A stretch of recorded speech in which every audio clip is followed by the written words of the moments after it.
The URUCON is a joint effort of some of the chapters that we have here in Uruguay. You can see in the screen.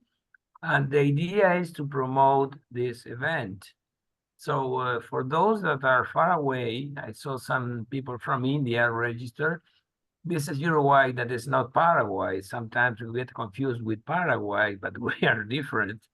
So you see the area, population, and some information, etc., the location. So not so fast. Okay.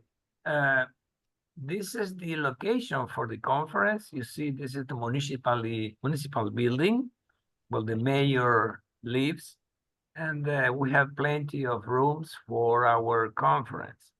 And in the bottom of the slide, you can see our nice seaside and people riding bicycles close to the sea. Very interesting for us. We got the declaration of the ministerial and the city mayor about this is an event supported by them. So we have kind of support from the government, both national and municipal government. These are the topics. You can see yourself. I will not read all of them, but you see many different societies are represented, and the intention is to have speakers from each of those topics. We already have in the process to end the paper review, and we will make sure that all the topics will be in the conference in the way that everybody will enjoy. So there are two things I would like to talk is about the registration. It's very important for students. They have a totally free registration. So take this opportunity to promote in your universities. So, well, they are kind of promoted members in this conference. And also, if you want any information, there is an Inform Me button that you can click there and you will receive automatically informations. So this is the registration site, our social networks, and we welcome you again. And now our expert, Mary Ellen Randall, talking about the Move with Purpose. So you can read here, she is a fellow. This is the most distinguished member in IEEE. Very few members get this distinction. So on the left of the slide, you will see the icon is the golden IEEE pin that she holds everywhere, proudly. She's also a member of the Honor Society, Eta Kappa Nu, and distinguished lecturer of some of the societies, in particular the IEEE Technology and Engineering Management. So he's very active in the industry. He's founder of Ascot Technologies and develops applications using mobile data delivery technologies.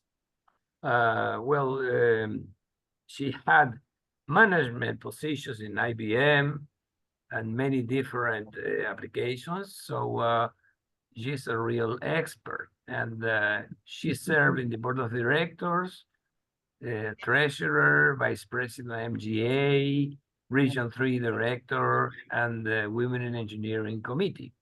So as she created and developed the MOVE initiative, I leave you with her interesting proposition.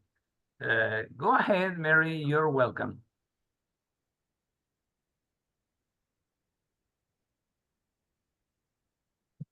Well, thank you. Thank you. Are you seeing my slide okay? Yes, we can. Yes. Very good. Well, thank you for the kind invitation and the nice introduction. I'm always excited to talk about MOVE and IEEE also. And MOVE is an IEEE program. I'm a volunteer, just like probably most of you are. And it's always good to get together with people who have similar interests as we have in IEEE.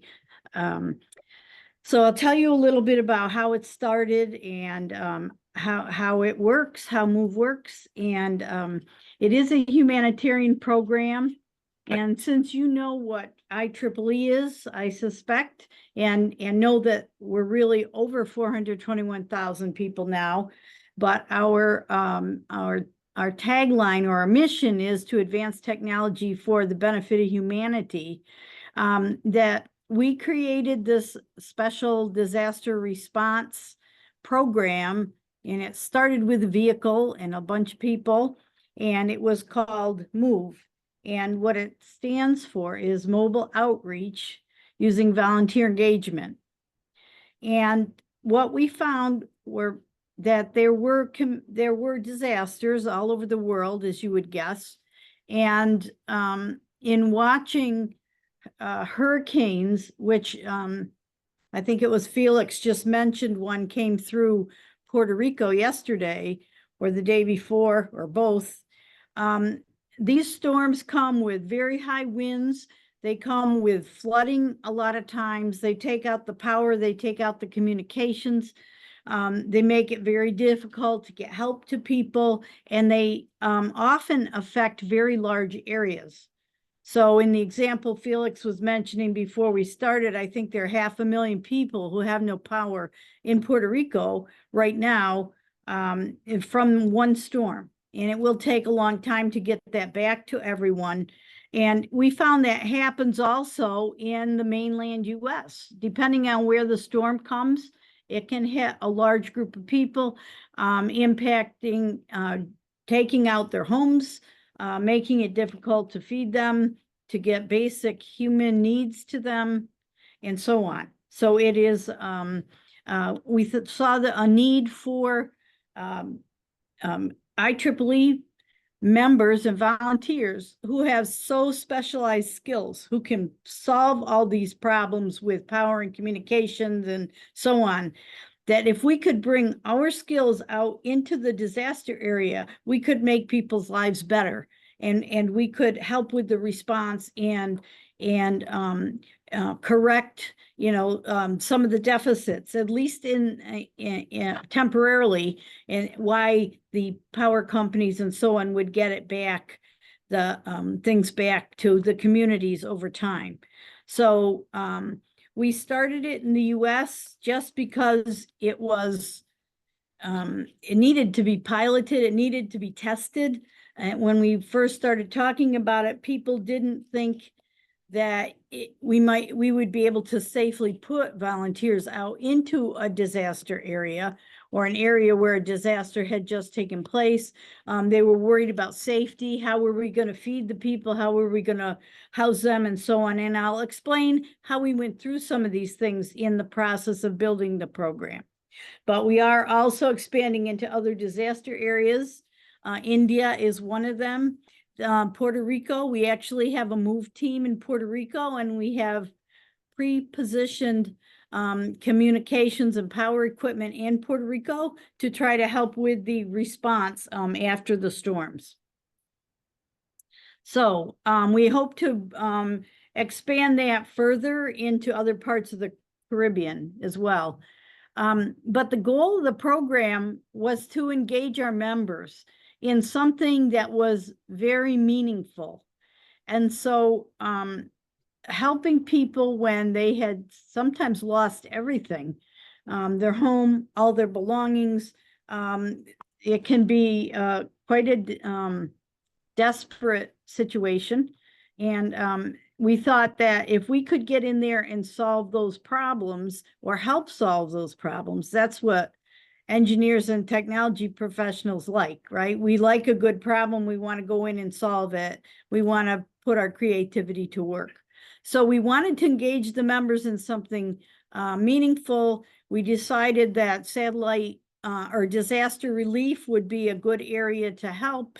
And so what we do is go in with the equipment for communications, energy, sometimes it's light is all we need, but I'll explain some examples to you of how we help out and how people perceive what it is we're volunteering and offering.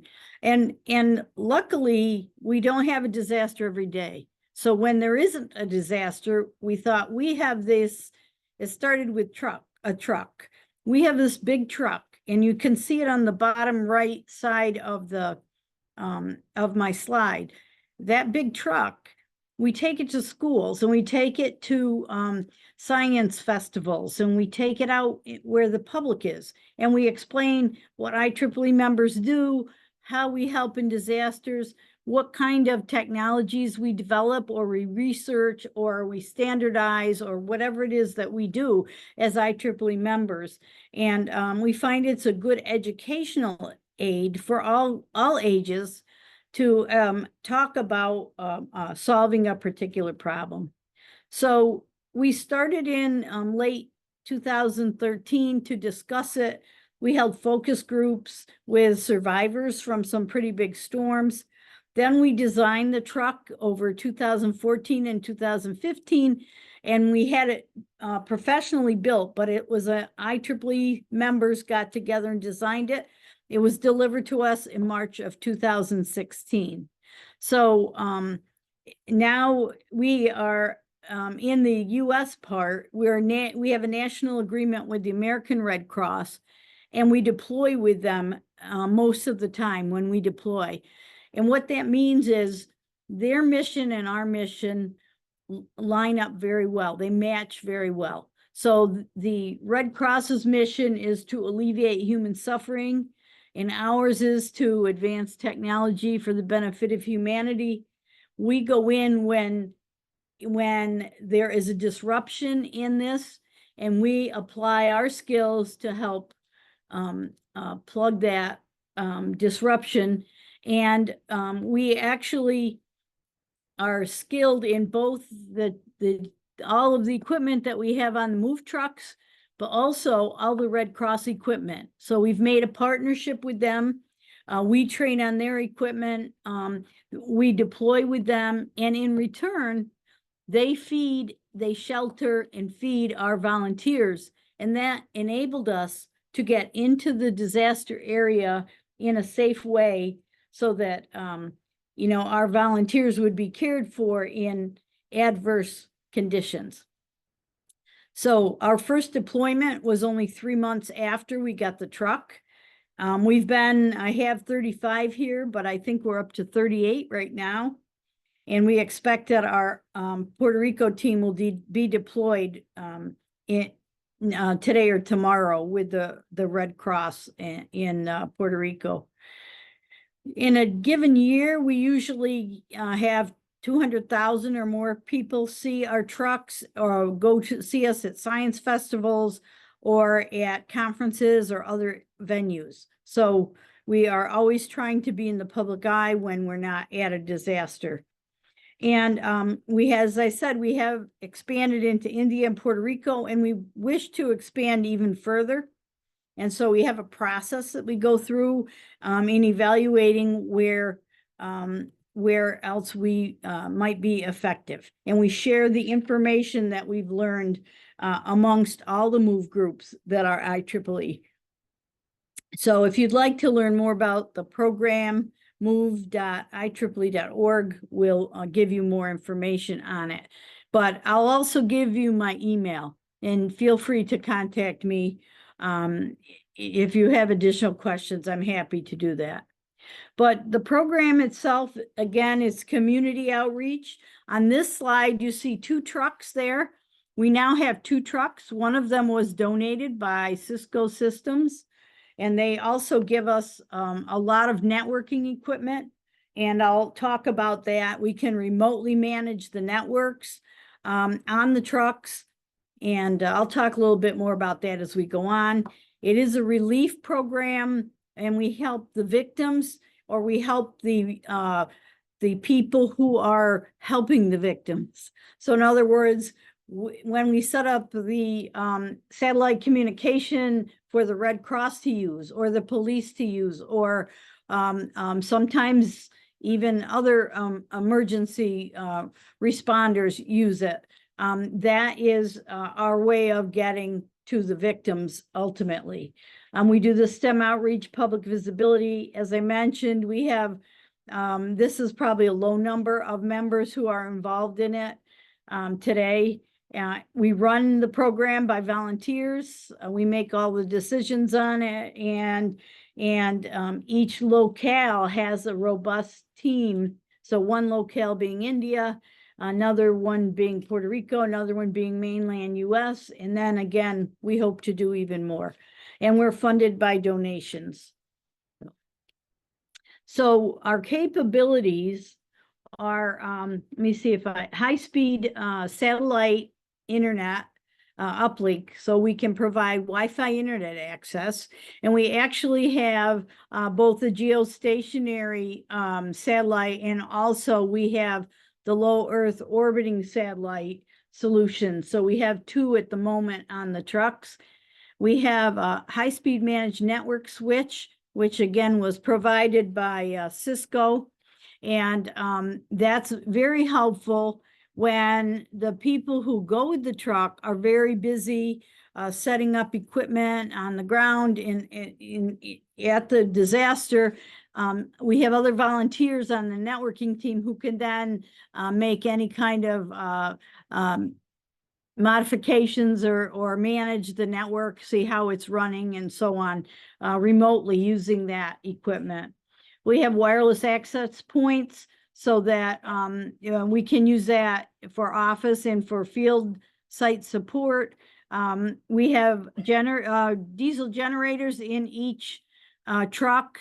There's a 10 kilowatt in one and a 20 kilowatt in the other.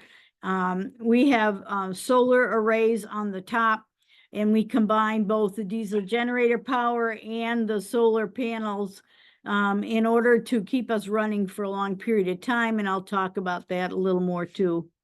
Of course, we have Ethernet, we have IP telephones, video conferencing, all of that available. We can get news and weather. And sometimes we do need to know quite a bit about the impending weather. And so we need to stay on top of that. We have recharging capability so that when we did our focus groups, the people who went through these storms told us how critical it was to keep their phones charged. And of course, when they had no power for weeks, week after week, it was very hard to charge their phones. So we carry battery packs that we charge. They also have a solar recharging capability, but if they bring one back to us, we'll swap them out a fully charged battery pack so that people can stay in touch with the conditions that are happening around them and with their family and so on, if there is cellular capability available. Also, sometimes we just carry equipment from one part of the disaster to another. There are many ways that we're able to help since we have these vehicles. So this gives you an idea of the,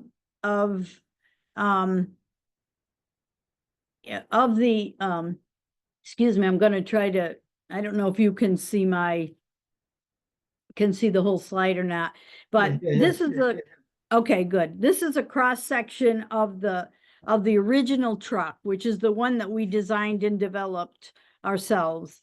And what we have is, as I said, 3 solar panels on the top of the truck. These are air conditioners because we often go into very hot areas after a storm, and we have to keep the equipment cool. And of course, the volunteers like that also.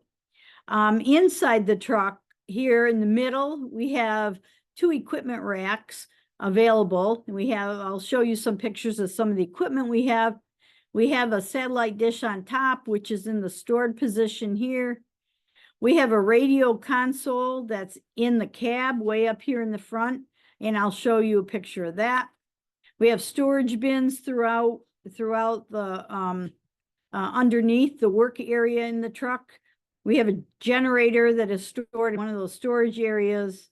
And we have additional seating. Besides the 2 people who can ride in the front. We can also transport 3 additional people. There's a table here, another table here. We now have, and I'll show you a picture of this, a radio desk here with additional equipment. And I have a picture to show you. We've added cots or bunk beds in the back here. I'll show you that. And we have storage back here because we find we have to take a lot of equipment and get to it very quickly and move it about, because every solution is just a little different, but what we have is very useful, and we've used it all, one storm or another. So this is the picture of the top of the truck, and you see the satellite dish here, and then the air conditioners in the middle. This is a vent, just a fan in a vent. These are the 3 solar panels that we have, and I'll show you on the right, shows you the controller for that. And these are the air conditioning units, and this is how we can get satellite TV. Now, in addition, this solar charger and controller, the power system was designed by IEEE volunteers, and we're able to combine, we have batteries on board. We're able to combine generator power and the stored solar power. And so with all these things working with us, we can run the truck with all the computers and the air conditioners for almost 7 days, nonstop, 24 hours a day. So this has been very effective for us. Usually by 7 days, the government agency will be around with additional fuel or something like that. But because we're supplemented with the solar, we have a long time where we can stay deployed. We don't have to go out of service then to refuel or anything like that. So that's been a big benefit to us. This is the front console I mentioned, and this was designed again and developed by our team. It is contains, when we drive a big vehicle like this in the US, we don't have to have a commercial license, but we have to follow a lot of the rules that the commercial drivers have to do, like how many hours a day you're allowed to drive.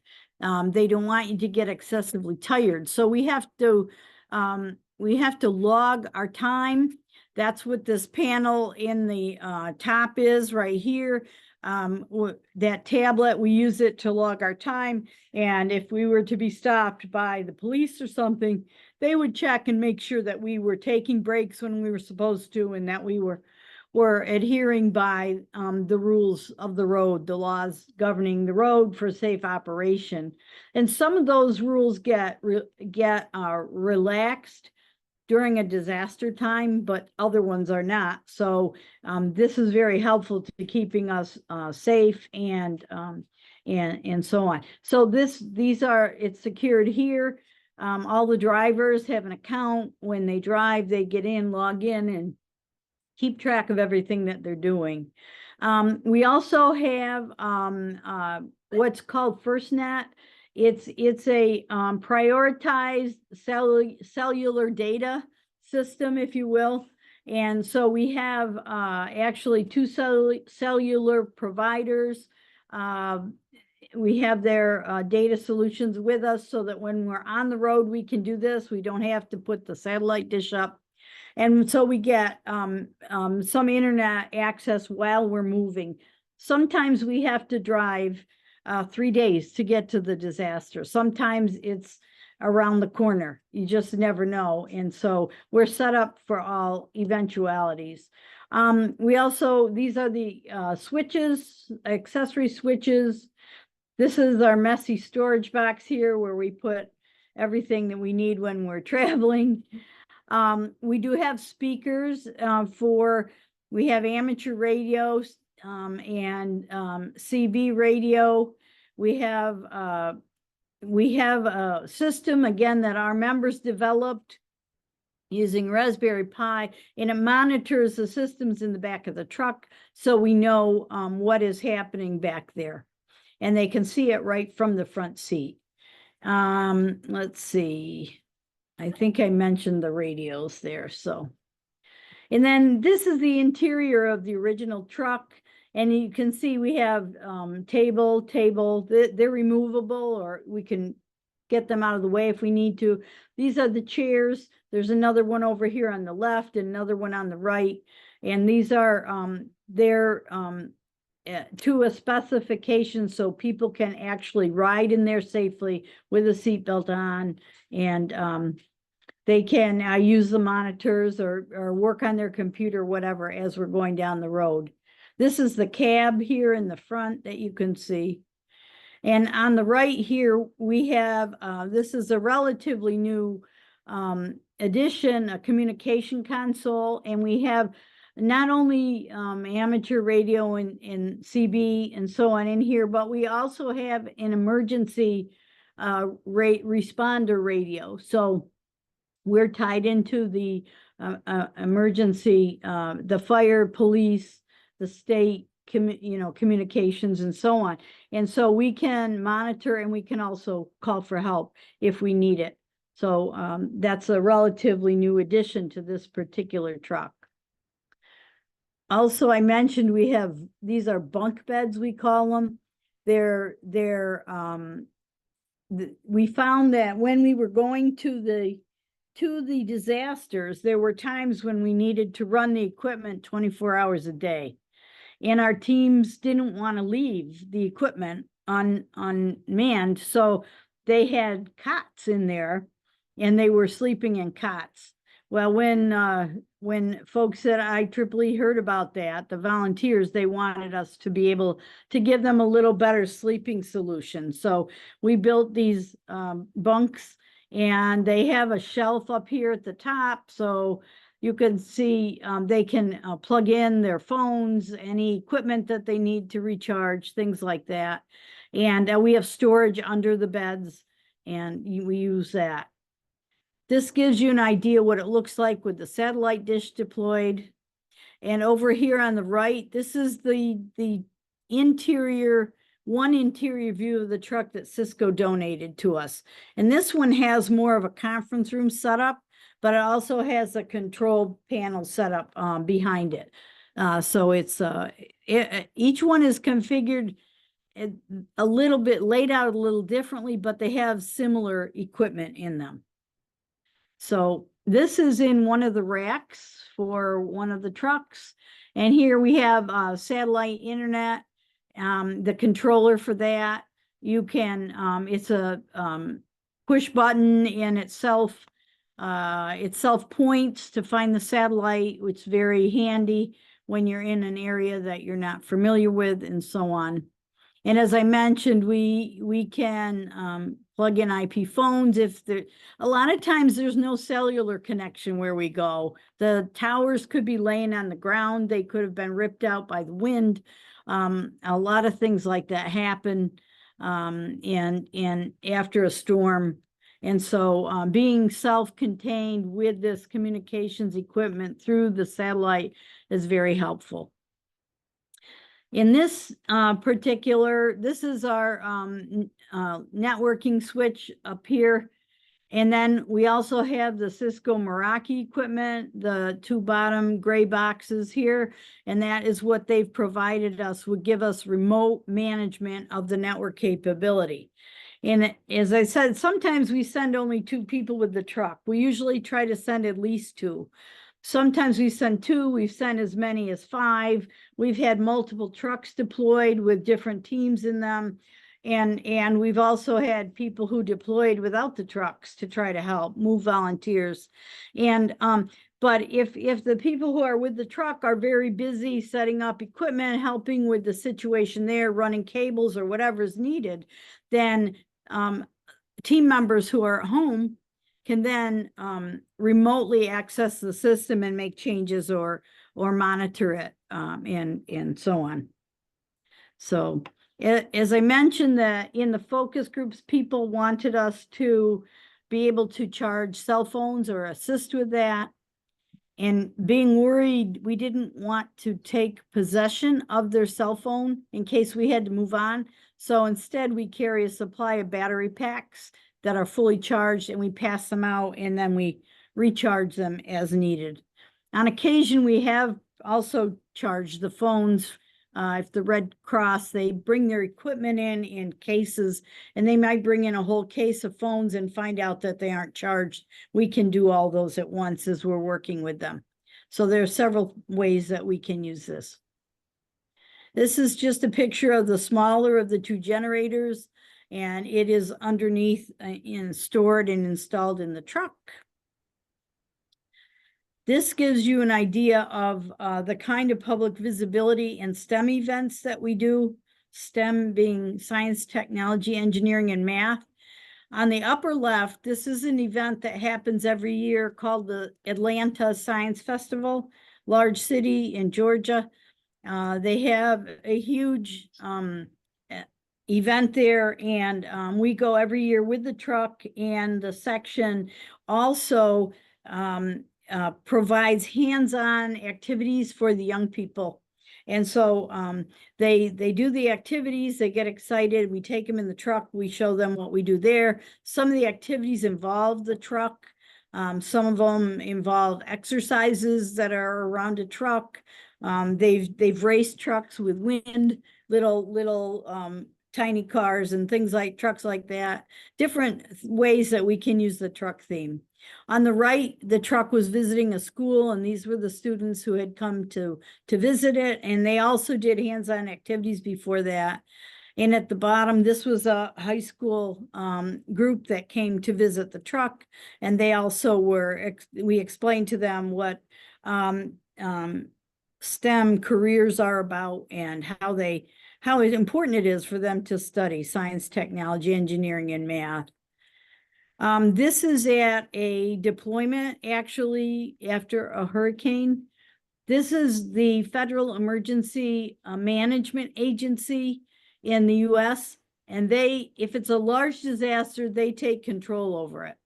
So we go in along with the Red Cross, as you see in the middle, and here is our truck, and we work together with the Red Truck to respond to the human needs that are there. This was a very bad storm. This is after the road, was cleared. It had been completely blocked, and this entire town was devastated. I don't think there were any buildings that weren't damaged, and it was a very bad loss. And we were there for 8 days before we got running water. Our team went in, and they said it was pretty rough. Luckily, we send them with food, and we send them with water, so they were able to get along. But even the relief agencies were having trouble getting food and so on into them. So we now pack even more food and more water in the trucks. So this is fairly typical of these bad storms. They can take a whole building out and make it uninhabitable, unusable. This is called a resource center. And when we go with the Red Cross, once they start in an area that they consider to be safe, and they start to assess the damage. And as they assess it, then they spread out and operate further and further from the center, closer to where the real damage is. And as they spread out, they try to go to where the people are who need the help. Well, the volunteers, the Red Cross, they call them caseworkers or social workers, people who talk to the victims, and they say, what do you need? What happened? Then they either take them to a shelter, or they give them water and cleaning supplies, or they get them medical attention, whatever they need. But this is a place they set up in a town where everyone is hurt by the storm, but they have no way to communicate back unless we go with them. So this is our second truck here on the left. And with this one, again, we can set up internet access through the satellite in just a few minutes. And all of the Red Cross folks then use that to communicate back to the main headquarters and request help for the people who are in need there. So that's one way that we help, and we can set one of these up every day in a different spot. And there can be other social organizations that will come and use our services as well, so that they can bring help into the people that are there. There's some groups that feed, like whole towns. They'll come in and their mission will be to cook large quantities of food and make sure everybody's fed. So this is an area where they had, no electricity for quite a long time. However, they had a large shelter there for people whose homes were damaged or destroyed. And they were in the building, but when they bring them into a building for shelter, they may not have enough showers and bathrooms and things of that nature. So in this case, they brought in trailers which had showers and had bathroom facilities, so they could take on more people who had need. But at night, you couldn't go to these. It was very, very, very dark. You couldn't see your way to get there safely. So we were able to set up right across from them. And because we're self-contained, we could provide light to light the way so people could use those facilities around the clock. So that's just a little safety benefit, but I think it's pretty important. And as I mentioned, we're expanding into India. And they're doing a lot of STEM education and a lot of education on how to survive disasters, do things like that. They have a truck in the works that should be coming shortly. And in the Caribbean, Puerto Rico is our star there. It's where we started in there. We have what's called a modular unit. I'll show you an example of that. And we've spread these modular units around the island that in the areas that are typically cut off. And we have members in each of those areas who can use the equipment. And so I expect they will be going to those areas that don't have power and communication, and we'll be able to help and provide some of that power and communication in order to get the help where it's needed the most, while they're waiting for the grid to be fixed. So this is one version of the modular move, we call it. It has most of the capabilities that we have. They often use a solar, this is it's expandable, it folds up nicely so we could move it, a solar generator, if you will. We can, we can charge phones up here. I think this might be a printer, trying to see what all is in here. And we have internet connectivity and so on in this little pack. And we started with just a common interest or a common goal that we wanted to help people who are in need. We wanted to take our special skill set and we wanted to take all the kind of technology that we all develop, advance, invent, all these different standardize, etc. We wanted to take all that out there and showcase it in a time when it was really needed. And so that was how we started. And then from that, we built project goals and we started to structure what we needed to do to get the job done. We then went into relationship building. We realized that we couldn't just go to a disaster. The government would lock it down. They only want people there who are skilled or who fit in the structure of what they have need for, and so on. So we partnered with the Red Cross and built that relationship. And now we can go quite freely through this. We're viewed as partners that provide value. And then we went to sharing and outreach. So we talked to a lot of groups. We work with other disaster responders, if you will. There are many people who have dogs who will help try to find survivors. And sometimes we give them internet access because they could be out in a kind of a remote area, and they sometimes they just want to respond to their families and tell them that they're okay. So we do provide that sort of thing, and we work with other emergency management groups and so on. So these are the steps, but the key is you just can't give up. You have to keep trudging through to make it happen. And I'm wrapping up here so we can get to your questions. But this quote by Maya Angelou is very impactful, I think. That people will forget what you said or what you did, but they'll never forget how you made them feel. And when I had this in my first deck and showed it to one of the fellows at the Red Cross, he said to me, I have that message on my desk every day. And I look at it every day on my desk. And when he said that, I knew we had a common mission and that we wanted to really help. But what the people tell us when they see us coming in, they know it's going to be all right. They know things will go back to normal, and it gives them hope. And so some of the examples, we had students that were in a shelter with their parents for such a long time that the schools opened, but their houses were destroyed. So they went back to school, and then they came back to the shelter, but they didn't have a way to do their homework. They needed internet access. And so we gave them internet access. And the shelter manager said that the whole attitude in the building changed. People felt hope. They felt that they could get back to normal and that they could recover. So that's really important part of what we do. And then please let me know, go to move.ieee.org. You can learn more about the program. Please contact me if you have questions or anything like that. I love to talk about this, as you could probably tell. We have such incredible stories. I wish I could go on for hours that our volunteers have brought back from the different experiences that they've had. And we'd love to have you all join us.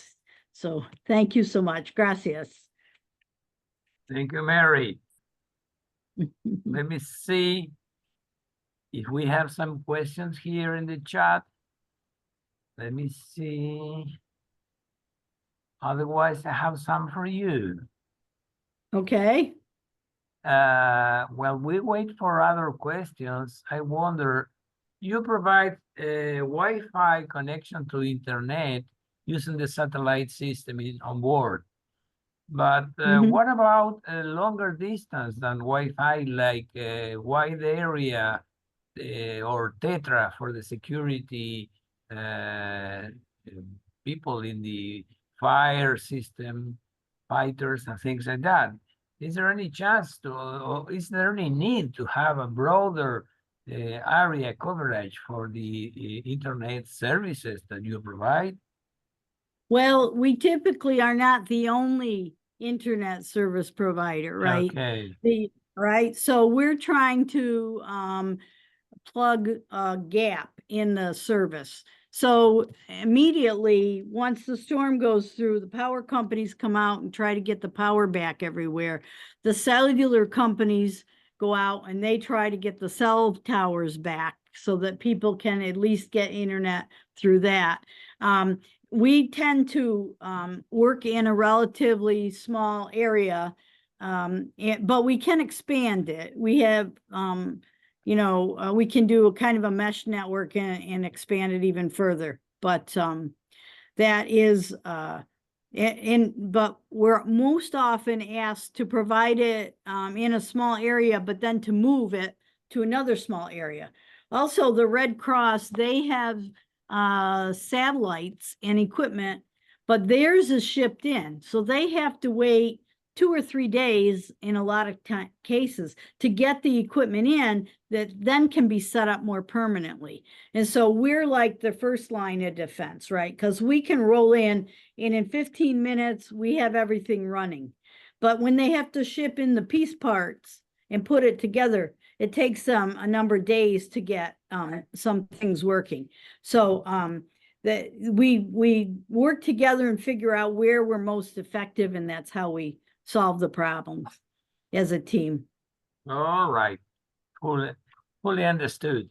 Well, if anyone wants to make a question here, please go ahead, go to the chat line. And also by talking is okay. Okay. Congratulations, Mary, because really you are making a good staff work. And It's a big team. It's a big team. One question, how is the relation with the people of the government people?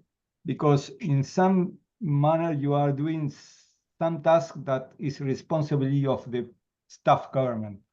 So you are in the middle between the responsibility of the social people and the government. So how is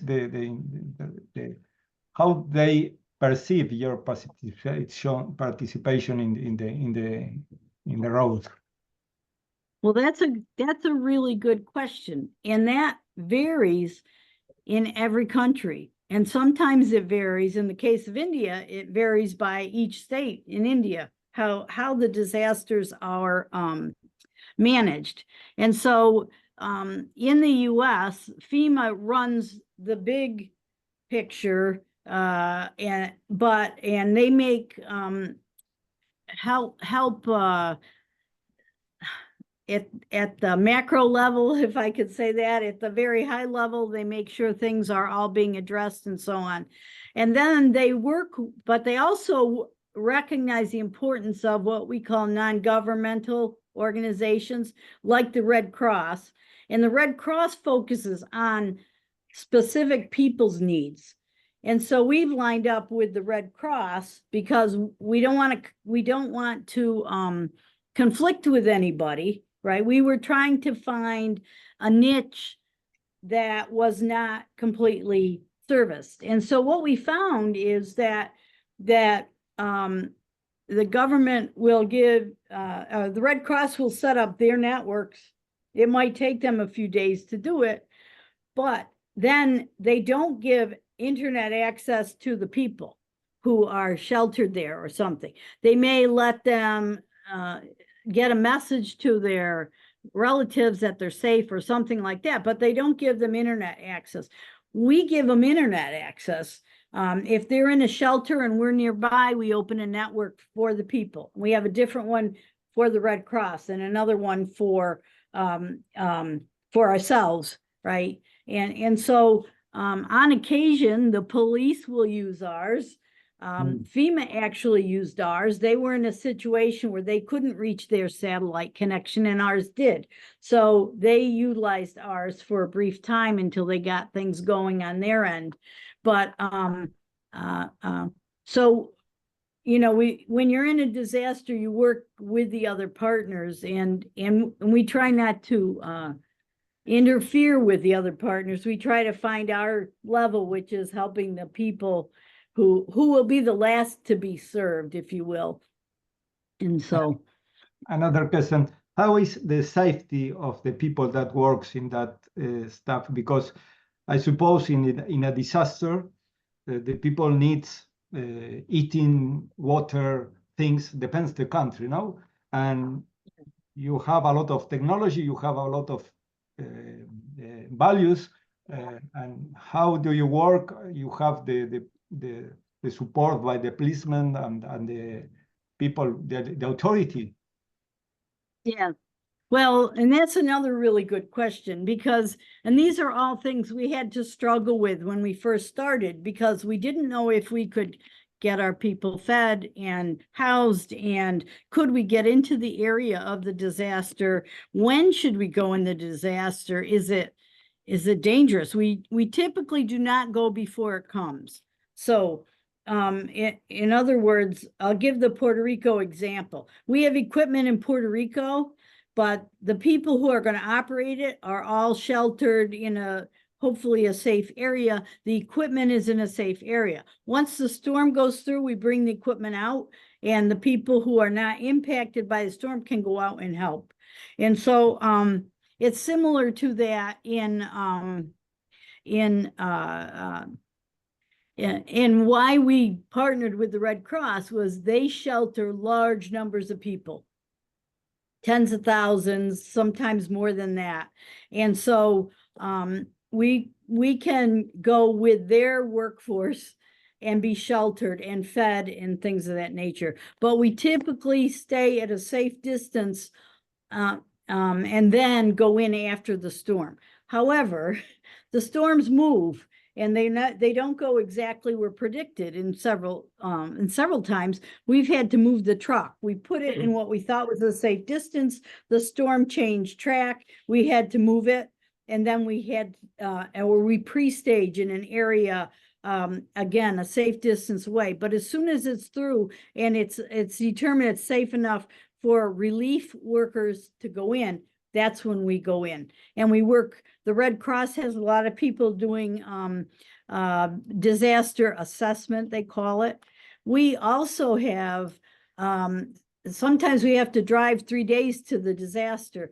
We have a weather team that watches the weather. If it's a big storm, it can impact a large part of the US, and all those major roads could be hazardous. And so they watch the truck, they track the truck, they figure out where the hazardous weather is, and they are in radio contact with the people who are in the truck, and they will tell them you need to change your route so that you won't go into trouble, because these storms are big.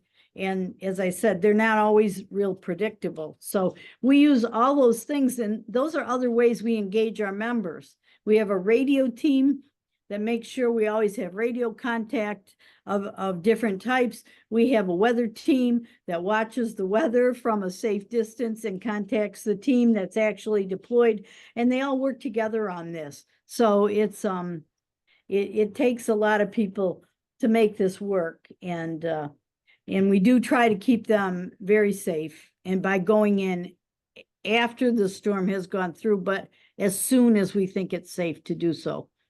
And that's how we get our food, and we get our lodging and so on. Or we get our we do sleep in the truck. The folks sleep in the truck. A lot of times they don't have to, though.